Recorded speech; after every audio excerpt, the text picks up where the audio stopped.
Welcome back. I'm meteorologist Adam Epstein. This is installment 4 of Weather Club Wednesday, and today's topic, blizzards. But before we dive into exactly what blizzards are, let's talk about how snow forms. We have different precipitation types, whether it's rain, sleet, hail, snow, and you have to think of it as a column of air. So basically, we're going to cut this up into 2 sections, warm air and cold air. Warm air, we're going to say, is more than 32 degrees Fahrenheit. Cold air, less than 32 degrees Fahrenheit. You probably know why, but just in case you forgot from lesson 1, 32 degrees Fahrenheit is the freezing point of water. It's the point at which water droplets become ice.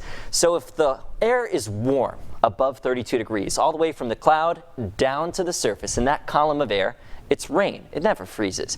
However, if you have a warm column all the way till almost the surface, then it comes 32 degrees, that rain can freeze on contact and become freezing rain. If it's a little bit higher up, that wedge of warm air is just by the clouds, then the rain has enough time to partially freeze and it becomes sleet. And if it's cold all the way throughout that column from the cloud down to the ground, well, it's snow all the way through. And that's what we're going to be talking about during this Weather Club. So when it comes to a blizzard, 3 conditions must be met. So these are the things that make a blizzard a blizzard. 1, sustained wind or frequent gusts of 35 miles per hour. 2, snow reducing visibility to a quarter mile or less. And number 3, those 2 conditions must last for at least 3 hours. Without those 3 things, it's just a snowstorm. A blizzard must meet all of those requirements. And visibility is the most dangerous part of a blizzard. And it's hard to show you pictures or videos of blizzards because you can't see anything. It's poor visibility. But imagine you're on this road. Imagine you're driving, walking, riding your bike. You can barely see the double yellow line. It's not long until it just becomes an abyss in front of you. And that's why there are snow days. It doesn't happen so much in Sacramento, but growing up on the East Coast, we'd have snow days because visibility was poor or because the ground was just too dangerous to drive on. Things would get too slippery. And it doesn't have to always produce a ton of snow, these blizzards, but when it does, it's remarkable, and it could dump a lot of snow quickly. So check out the trail of this storm in the Midwest from Illinois up to Michigan here. All of this white, that's snow on the ground from a satellite picture up from space. Meanwhile, this white up here, the wispy white, that's what clouds look like. And there are places in this world where it snows day after day after day after day, and it doesn't stop.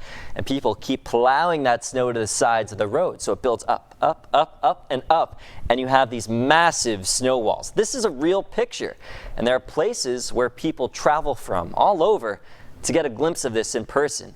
Tourists. And in Japan, northern Japan, that's one of those places. Check out this 65-foot snow wall. This thing is a monster. And you could tell by how small the people look at the bottom of the screen here. I don't know how comfortable I'd feel standing there, but apparently these people have enough confidence in that snow to stay up that they are just hanging out and taking some pictures. And there's this really amazing thing about snow and sound in a snowstorm. Sound gets dampened in the snow, and if you've ever been in a snowstorm, maybe you've been to the Sierra while it was snowing, you could probably remember something like this happening.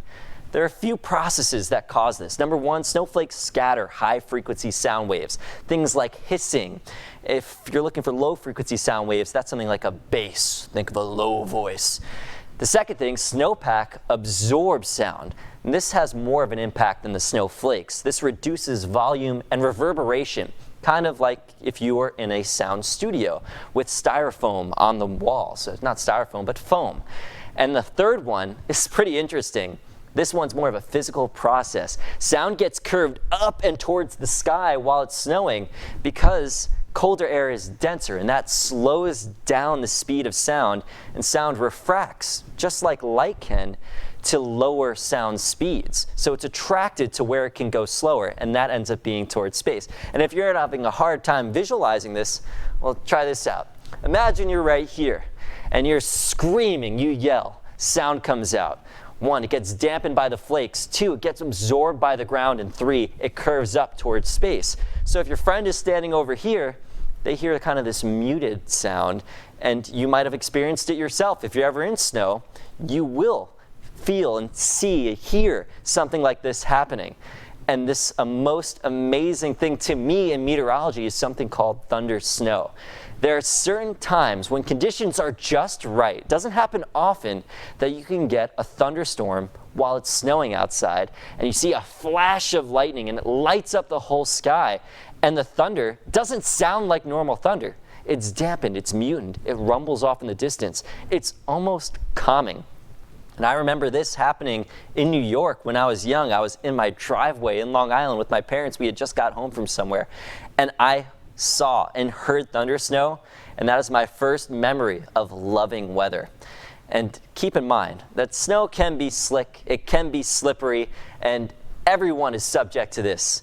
If you're walking, if you're biking especially, if you're driving a car, and even our furry friends, these pets right here, if they're jumping around in the snow, they might slip and fall. But keep in mind, this is the golden rule. You can't laugh at someone or something that has fallen in the snow, because you know what happens next? You fall too. All right, so that is blizzards. We have completed the 4th installment of Weather Club Wednesday. I'm always trying to teach, even when I'm just on air doing the newscast. We're Monday through Friday mornings, 4:30 to 10 a.m. on Fox 40, so you don't even have to wake up early. You can wake up at 9 a.m. and still catch our newscast. And coming up next week, I'll pick a new topic, and we'll do this all over again. Hopefully you have a great day, and I'll see you there.